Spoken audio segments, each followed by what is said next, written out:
Microbes in production of biogas. तो अभी तक हमने सारे माइक्रोब्स देख लिए जो पानी क्लीन करने में लगते हैं या जो हम खाते हैं नॉर्मली भी।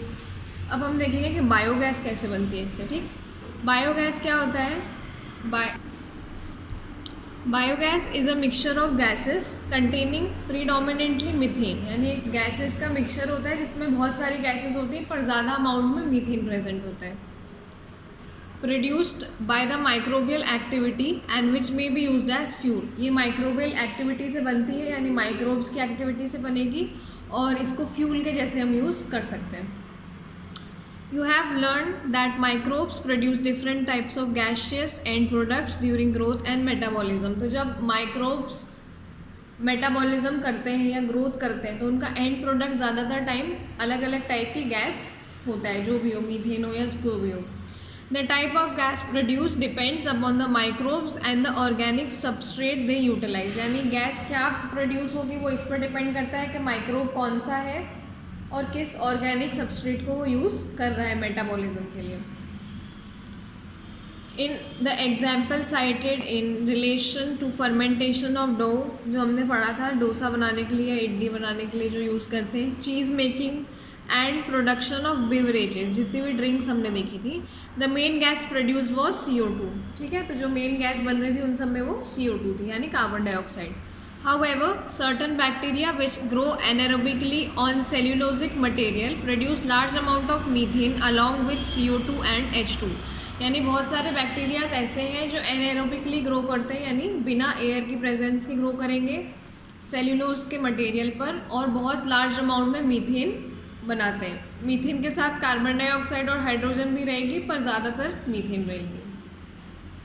These bacteria are collectively called methanogens, जो मीथेन प्रोड्यूस करेंगे, इन्हें हम मिथेनोजेंस कहेंगे। And one such common bacterium is Methanobacterium. ये एक एग्जाम्पल है मीथेन प्रोड्यूसिंग बैक्टीरिया का, इसको मिथेनोबैक्टीरियम बोलते हैं। These bacteria are commonly found in the anaerobic sludge during sewage treatment। जो हमने अभी स्लज पढ़े थे, प्राइमरी स्लज, सेकेंडरी स्लज, उसमें से जो एनारोबिक वाला स्लज था जो बिना एयर के बना था, उस स्लज में ये बैक्टीरिया मिल जाते हैं।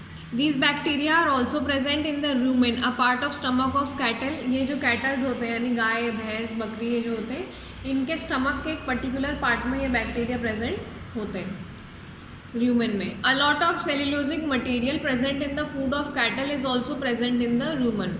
In rumen, these bacteria help in the breakdown of cellulose and play an important role in the nutrition of cattle। तो जो गाय भैंस होती है जनरली वो जो खाना खाती है, जैसे मान लो घास खाई उनने, तो उसमें बहुत सारा सेल्यूलोज होता है, तो ये बैक्टीरिया उनके स्टमक में प्रेजेंट रहते हैं, सेल्यूलोजिक मटेरियल को ब्रेक डाउन करके उनको खाना पचाने में हेल्प करते हैं। ये एक बहुत बड़ा रीज़न है कि जो गाय भैंस होती है वो सेल्यूलोज डाइजेस्ट कर पाती है, बाकी जानवर सेल्यूलोज डाइजेस्ट नहीं कर पाते। जैसे हम खा लेंगे तो हम भी डाइजेस्ट नहीं कर पाएंगे क्योंकि हमारे पास ये बैक्टीरिया नहीं होता, हम पचा नहीं सकते। Do you think we human beings are able to digest the cellulose present in our food?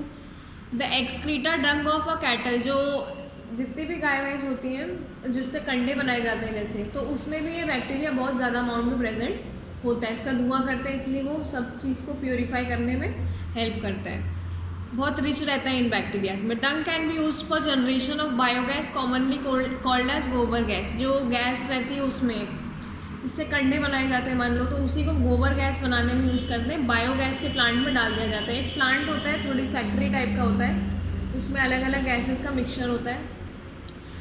The biogas plant consist of a concrete tank. एक टैंक जैसा होता है सीमेंट का, 10 से 15 feet deep, in which bio waste are collected and slurry of dung is fed. यानी कि उसमें जितना भी बायो वेस्ट यानी जो जल्दी फर्टिलाइज हो जाते हैं या जल्दी डिकम्पोज हो जाएंगे, जैसे किचन के जितना भी सामान निकलता है, वेजिटेबल की पील निकलती है, फ्रूट्स निकलते हैं, ये सब जो डिग्रेडेबल कचरा है, प्लास्टिक और ये सब हटा के जो डिग्रेड जल्दी हो जाता है वो, और थोड़ा स्लरी ऑफ डंग इसमें मिला दिया जाता है।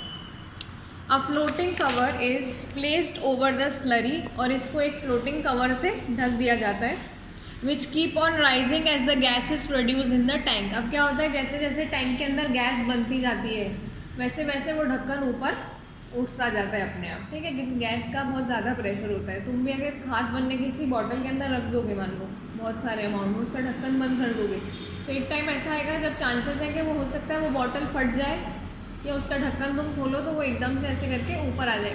कोको कोला देखिए, वो बॉटल खोलते हैं अगर ऐसे करके अपन तो वो एकदम से ब्लास्ट हो जाता है, क्योंकि उसमें कार्बन डाइऑक्साइड बहुत अमाउंट में होती है, तो गैस का बहुत ज़्यादा जल्दी प्रेशर लगता है। तो जैसे जैसे गैस बनती जाएगी ये राइज होता जाएगा due to the microbial activity. The biogas plant has an outlet which is connected to the pipe to supply biogas to nearby house. इसमें पाइप लगा होता है ताकि आसपास के घरों में बायोगैस जा सके जहाँ पे यूज़ करी जाती है। The spent slurry is removed through another outlet and may be used as fertilizer. और जो थोड़ा बहुत कचरा बचता है या स्लज बचता है उसको फर्टिलाइज़र के जैसे खेत वगैरह में यूज़ कर सकते हैं।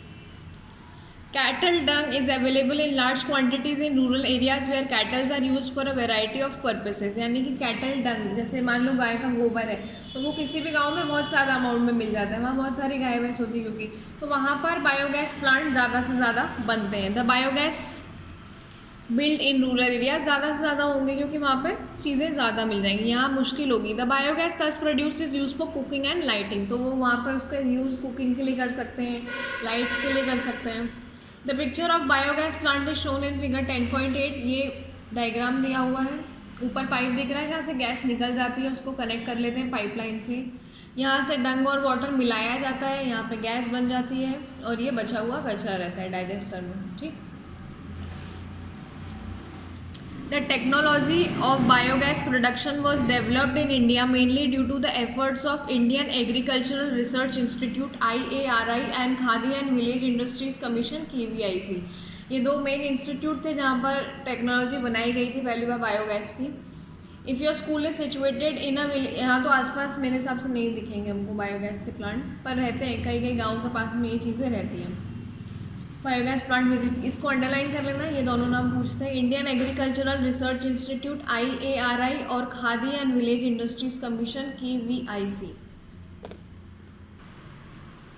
Microbes as biocontrol agents. Biocontrol refers to the use of biological methods for controlling plant disease and pest। Biocontrol का मतलब होता है कि हम किसी भी प्लांट की डिजीज़ देखने के लिए बायोलॉजिकल मेथड का यूज़ करें उसको रोकने के लिए। In modern society these problems have been tackled increasingly by the use of chemicals. यानी कि अभी के टाइम में तो क्या होता है, केमिकल्स का यूज़ करके ये सब चीज़ें जल्दी कर ली जाती हैं, जैसे इंसेक्टिसाइड हो गया, पेस्टिसाइड हो गया, जो नॉर्मली आजकल खेतों में डालते हैं। These chemicals are toxic and extremely harmful to human beings and animals alike। तो ये टॉक्सिक होते हैं सब चीज़ों के लिए, एनिमल्स के लिए भी है अगर खा लें वो, तो हमारे लिए भी है क्योंकि हम सब्जियां खाते हैं जो खेत से आती हैं। And has been polluting our environment, soil के लिए भी ख़राब है, ग्राउंड वाटर के लिए भी ख़राब है। ग्राउंड वाटर यानी कैसे, ये इंसेक्टिसाइड डालते हैं फिर वो ग्राउंड के अंदर सोख लेता है ग्राउंड उसको, तो ग्राउंड वाटर हमारी बोरिंग के थ्रू आ जाता है, तो वही पानी हम पी लेते हैं। ठीक है, तो ग्राउंड में जितनी भी चीज़ें जाएंगी वो रिटर्न हमारे पास ही आती हैं, तो सब्जी की फॉर्म में आती है हम खाते हैं जो, या फिर पीने के पानी के फॉर्म में आती है, तो दोनों हमारे लिए बहुत डेंजरस हो जाता है। Our soil is also polluted through our use of weedicides to remove weeds. कुछ किसान ऐसे होते हैं जो वीडीसाइड्स भी डालते हैं, अनवांटेड प्लांट हटाने के लिए भी वो लोग दवाइयाँ डालते रहते हैं, तो बहुत सारे केमिकल्स आजकल यूज़ करते हैं। Biological control of paste and diseases. In agriculture, there is a method of controlling pests that relies on natural predation rather than introduced chemicals. A key belief to the organic farmer is that biodiversity furthers health. The more variety of landscape has, the more sustainable it is। यानी organic farming की बात करें तो आजकल बहुत सारे लोग organic farming की तरफ जा रहे हैं, केमिकल्स और ये सब छोड़ के, क्योंकि ऑर्गेनिक फार्मिंग हेल्दी होती है सबके लिए भी। ठीक है, उनको भी कम नुकसान होगा, हमें भी कम नुकसान होगा, और ऑर्गेनिक जो सब्जियां रहती हैं वो ज़्यादा महंगी बिकती हैं क्योंकि आजकल मिलते नहीं है कुछ भी शुद्ध चीज़, तो लेते हैं अगर लोग तो अच्छे दाम मिल जाते हैं। The organic farmer therefore works to create a system where the insect that are sometime called pest are not eradicated but instead are kept at manageable levels by complex system of checks and balances within a living and vibrant ecosystem.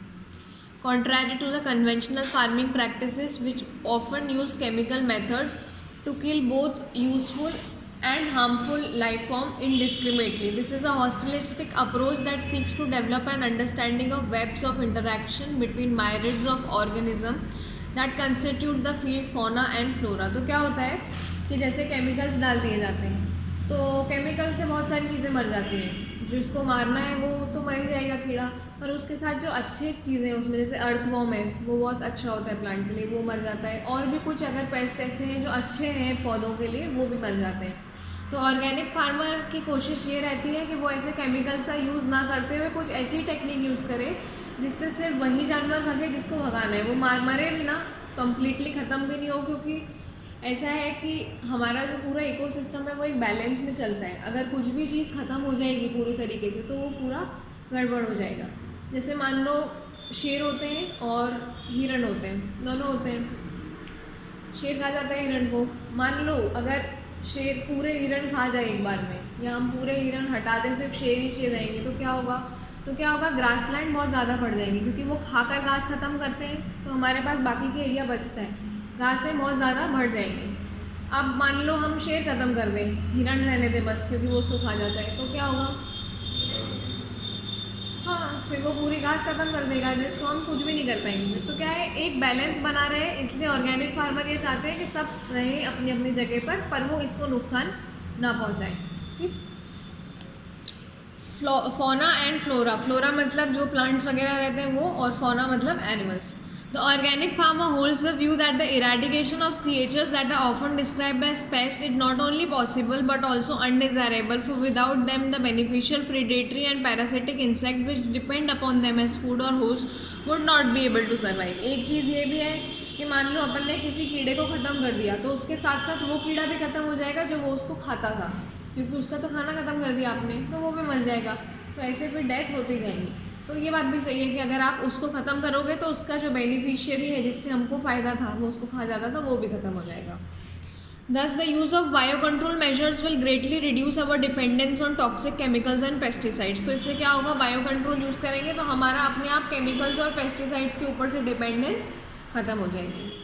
An important part of biological farming approach is to become familiar with the various life forms that inhabit the field। एक बहुत important part है farming का कि आपको पता होना चाहिए खेत पे क्या क्या चीज़ें होती हैं, पौधे के अलावा कितने जानवर होते हैं, कितने तरीके के कीड़े होते हैं और क्या क्या हमारे लिए अच्छा है। Predators as well as pest and also their life cycle, patterns of feeding, यानी कब ये लोग हमला कर सकते हैं फसल पे, कब खाते हैं ये फसल को, और उनका हैबिटेट क्या है, यानी कहाँ पर वो रहना पसंद करते हैं। This will help develop appropriate means of bio control. The very familiar beetle with red and black markings, the lady bird. एक बहुत छोटा सा बीटल आता है, उसमें रेड और ब्लैक डॉट डॉट डॉट बने होते हैं, उसको हम लेडी बर्ड बोलते हैं, बहुत छोटा सा होता है। और ड्रैगन फ्लाइज देखी होंगी, जब बारिश होती है तो उड़ती ऐसी लंबी सी रहती है, कुछ बोलते हैं उसको। ये किससे हमें बचाती है? एफिड्स और मॉस्किटोज से, मच्छर से बचने में बहुत हेल्पफुल रहती है, और एफिड्स से। An example of microbial biocontrol agents that can be introduced in order to control butterfly caterpillar is the bacteria Bacillus thuringiensis। इसको अंडरलाइन करना है, इसमें बहुत क्वेश्चन आते हैं। इसको BT thuringiensis भी बोलते हैं। ये किसको कंट्रोल करने में हेल्प करती है? बटरफ्लाई कैटरपिलर्स को। बटरफ्लाई कैटरपिलर यानी तितली होती है। अब तितली तो कुछ नुकसान नहीं पहुंचाती है, किसी को भी नहीं पहुंचाती, पर तितली के पहले वाली स्टेज क्या होती है? एक इल्ली से बनती है, पता है ना, इल्ली बनती है, फिर उससे तितली बनती है। तो जो इल्ली होती है वो पूरी फसल ख़राब कर देती है, आप उसको किसी पत्ते पे रख दो वो पूरा पत्ता खा जाएगी, तो उसको कंट्रोल करना बहुत ज़रूरी है। तो हम एक बैक्टीरिया यूज़ करते हैं, Bacillus thuringiensis. These are available in सैशेज एज ड्राइड स्पोर, यानी छोटे छोटे पाउच में मिल सकते हैं आपको स्पोर्ट्स के फॉर्म में, ड्राई स्पोर्ट्स के फॉर्म में, जिसको पानी के साथ मिलाकर और स्प्रे कर दिया जाता है जहाँ पर भी अपने को लगता है कि ये इल्ली ज़्यादा हो रही है। Such as brassicas and fruit trees, ज़्यादातर फ्रूट ट्रीज पे मिलती हैं। Where these are eaten by the insect larva. In the gut of larva, the toxin is released and the larva gets killed। तो क्या होगा कि ये स्प्रे कर देंगे ड्राई स्पोर, और वो जो भी लार्वा है, जो कैटरपिलर है, वो इसको खा जाएगी, इसको खाएगी, उसके पेट में जाएगा और टॉक्सिन वहाँ पर रिलीज़ हो जाएगा, जो भी केमिकल है हमने डाला है जो, उसके पेट में जाके रिलीज़ होगा और उसकी डेथ हो जाएगी। The bacterial disease will kill the caterpillar but leave other insect unharmed. तो उससे कैटरपिलर मरेगी बस, लेकिन जो बाकी है जिससे हमें कुछ नुकसान नहीं हो रहा है वो बच जाएंगे, उनको कोई फ़र्क नहीं पड़ेगा। Because of the development of methods of genetic engineering in the last decade or so, the scientist have introduced B thuringiensis toxin gene into plant.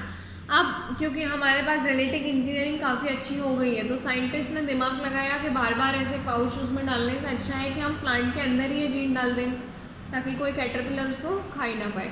तो उन्होंने बीटी फ्यूरेंजेनेसिस का जीन प्लांट के अंदर डाल दिया है। तो जो इसका एक एग्जाम्पल है, इसको हम बोलते हैं बीटी कॉटन, यानी रुई के एक पेड़ में डाला होगा तो हम उसे बीटी कॉटन बोलते हैं। कुछ स्टेट्स में उगाया जा रहा है, ठीक है। अभी जब बायोटेक्नोलॉजी का चैप्टर पढ़ेंगे तो उसमें पूरा आ जाएगा। A biological control being developed for use in the treatment of plant diseases fungus trichoderma. एक फंगस का यूज़ और करते हैं, ट्राइकोडर्मा स्पीशीज़। ये फ्री लिविंग फंगी होते हैं जो रूट इकोसिस्टम में मिलते हैं, यानी प्लांट के रूट्स में ये मिलते हैं।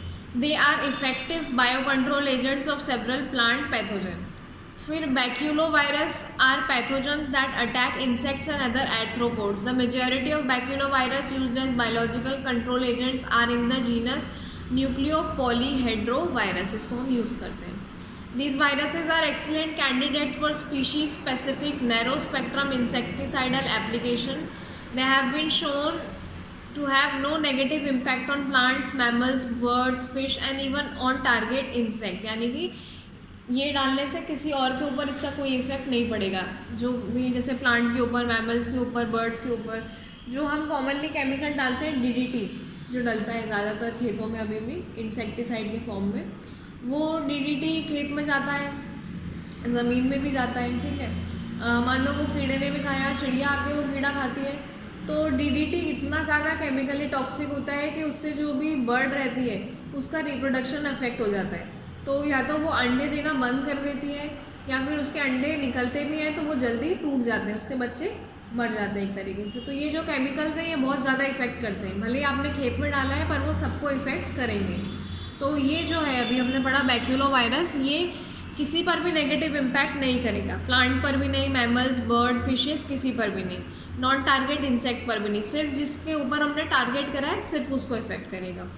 This is specially desirable when beneficial insects are being conserved to aid in overall integrated pest management programme IPM programme, और when ecologically sensitive area is being treated. तो ये कब हमें काम आता है, जब हम किसी और पेस्ट को बचाने की कोशिश कर रहे हो। मान लो हम चाहते हैं कि एक इंसेक्ट मर जाए पर दूसरा ना मरे, क्योंकि वो हमारे लिए ज़रूरी है, तब यूज़ कर सकते हैं ताकि हम इंटीग्रेटेड पेस्ट मैनेजमेंट प्रोग्राम में हेल्प करें। या फिर जब आप किसी इकोलॉजिकली सेंसिटिव एरिया में काम कर रहे हो। इकोलॉजिकली सेंसिटिव मतलब आप जानते हो, जैसे कि मान लो कोई एरिया है जहाँ आप जानते हो कि अर्थवॉर्म की पहले से ही कमी है और आप केमिकल्स डाल दोगे तो अर्थवॉर्म खत्म हो जाएंगे, तो ये एक सेंसिटिव एरिया, आप नहीं चाहते हो कि अर्थवॉर्म खत्म हो, तब आप ऐसी चीज़ें यूज़ करोगे जो बाकी किसी को नुकसान नहीं पहुँचाएगी। Microbes as bio fertiliser. With our present day lifestyle, environmental pollution is the major cause of concern. Environmental pollution बहुत ज़्यादा हो गया है, हम जानते हैं। The use of chemical fertiliser to meet the ever increasing demand of agricultural produce has contributed significantly to the population. तो क्यों ऐसा हो रहा है, क्योंकि फर्टिलाइज़र का यूज़ बहुत ज़्यादा हो गया है, ऑलमोस्ट सारे खेतों में उसका यूज़ करा जाता है। Of course, we have now realized that there are problems associated with the overuse of chemical fertilizer and there is large pressure to switch to organic farming. पर धीरे धीरे सबको समझ में आने लग गया है कि केमिकल फर्टिलाइज़र का यूज़ ख़राब होता है, सबके लिए ख़राब है, लोगों में भी बीमारियाँ होती हैं और जो खेत रहता है उसकी भी उपज कम हो जाती है धीरे धीरे, जो ज़मीन रहती है ना वो धीरे धीरे ख़त्म हो जाती है, वहाँ प्लांट उगना बंद कर देते हैं। तो ज़्यादा प्रेशर है कि आजकल लोग ऑर्गेनिक फार्मिंग की तरफ शिफ्ट हो जाएँ। तो use bio fertiliser. Biofertilizer are organism that enrich the nutrient quality of the soil. Biofertilizer कुछ ऐसे माइक्रोब्स या कुछ ऑर्गेनिज्म होते हैं जो मिट्टी यानी सॉइल की जितनी भी न्यूट्रिएंट की क्वांटिटी है उसको बढ़ा देती है। मेन सोर्सेज क्या हैं? The main sources of biofertilizer are bacteria, fungi and cyanobacteria, ठीक है। We have also studies that the nodules of root of leguminous plant. Leguminous plant यानी जितनी भी दाल होते हैं, दाल के जितने भी पौधे होते हैं उसकी रूट्स में नोड्यूल्स पर हम देखें तो कुछ बैक्टीरिया होते हैं राइजोबियम के साथ सिम्बायोटिक एसोसिएशन में। These bacteria fix atmospheric nitrogen into organic form which is used by the plant as nutrient. तो ये बैक्टीरिया का काम क्या होता है, जितनी भी हमारे आसपास फ्री नाइट्रोजन है अभी एयर में, ये उसको ट्रैप कर लेता है और उसको प्लांट को दे देता है, प्लांट उसे यूज़ करके खाना बना लेता है, ठीक है। ये सिम्बायोटिक रिलेशनशिप है। Other bacteria can fix atmospheric nitrogen while free living in the soil. कुछ ऐसे होते हैं जिनको रूट्स में रहने की ज़रूरत नहीं पड़ती, वो फ्रीली रहकर भी नाइट्रोजन फिक्स कर सकते हैं। एजोस्पिरिलियम एंड एजोटोबैक्टर। इसमें दो क्वेश्चन बनते हैं, एक कि कौन से बैक्टीरिया ऐसे होते हैं जो फ्री लिविंग नहीं होते हैं, तो वो राइजोबियम हुआ। फ्री लिविंग नहीं है मतलब वो किसी के साथ रह रहा है, यानी वो रूट के साथ रह रहा है। कुछ बैक्टीरिया ऐसे हैं जो फ्री लिविंग होते हुए भी नाइट्रोजन फिक्स कर देते हैं, उनको कहीं रहने की ज़रूरत नहीं है, वो फ्रीली रहते हैं सॉइल में। तो उसके भी एग्जाम्पल दिए हुए हैं ज़ोटोबैक्टर और दस enriching the nitrogen content of the soil. तो इससे क्या होता है, जो मिट्टी है उसका नाइट्रोजन कंटेंट बढ़ जाता है। Fungi are also known to form symbiotic association with plants mycorrhiza. Fungi भी सिम्बायोटिक एसोसिएशन फॉर्म करते हैं। सिम्बायोटिक एसोसिएशन का मतलब होता है कि दो लोग एक साथ रहते हैं और एक दूसरे से उनको बेनिफिट होता है। जैसे प्लांट के साथ बैक्टीरिया रहता है, तो बैक्टीरिया नाइट्रोजन फिक्स कर देगा जिससे प्लांट को खाना बनाने में हेल्प मिल जाए, और वो खाना बैक्टीरिया खा लेगा, तो दोनों का काम चलता रहता है। इसे हम सिम्बायोटिक रिलेशनशिप बोलते हैं, यानी दोनों कुछ ना कुछ बेनिफिट देते हैं। Many members of the genus Glomus form mycorrhiza. The fungal symbiont in this association absorb phosphorus from the soil, pass it to the plant. Plant having such association show other benefits as resistant to root-borne pathogen, tolerance to salinity, drought and overall increase in plant growth and development. तो एक और इसका example mycorrhiza. Fungus अगर किसी plant के साथ रह रही है तो उसे हम माइकोराइजा बोलेंगे। क्या होगा कि फंगस फॉस्फोरस को फिक्स करके प्लांट को दे देगी, प्लांट खाना बना देगा, फंगस को खाना मिल जाएगा, तो दोनों का काम हो जाता है। ठीक है, और भी चीज़ों में हेल्प करता है, यानी इसमें रूट में पैथोजेंस नहीं लगने देता है, ड्राउट की कंडीशंस नहीं होने देता है, लगातार फॉस्फोरस देता रहेगा तो पौधा सूखता नहीं। Cyanobacteria are autotrophic microbes widely distributed in aquatic and terrestrial environments, many of which can fix atmospheric nitrogen. Cyanobacteria के एग्जाम्पल क्या क्या है, एनाबिना और Nostoc, Oscillatoria. In paddy fields, यानी जितने भी ऐसे चावल वगैरह के खेत होते हैं ना, cyanobacteria serve as an important bio fertilizer. Blue green algae also add organic matter to the soil. Blue green algae का भी यूज़ करते हैं, इससे फर्टिलिटी बढ़ जाती है सॉइल की। Currently in our country a number of bio fertilizers are available commercially. अभी हमारी कंट्री में बहुत सारे बायो फर्टिलाइजर्स मिल जाते हैं कमर्शियली बेचने के लिए मार्केट्स में, और फार्मर्स भी आजकल इनका यूज़ रेगुलर बेसिस पे करने लग गए हैं। थोड़े महंगे आते हैं, केमिकल फर्टिलाइज़र थोड़ा सस्ता आता है, पर वो हमें लॉन्ग टर्म के लिए हार्म करता है बॉडी को, और ये हमारी हेल्थ को अच्छा रखता है। To replenish soil nutrients and to reduce dependence on the chemical fertiliser.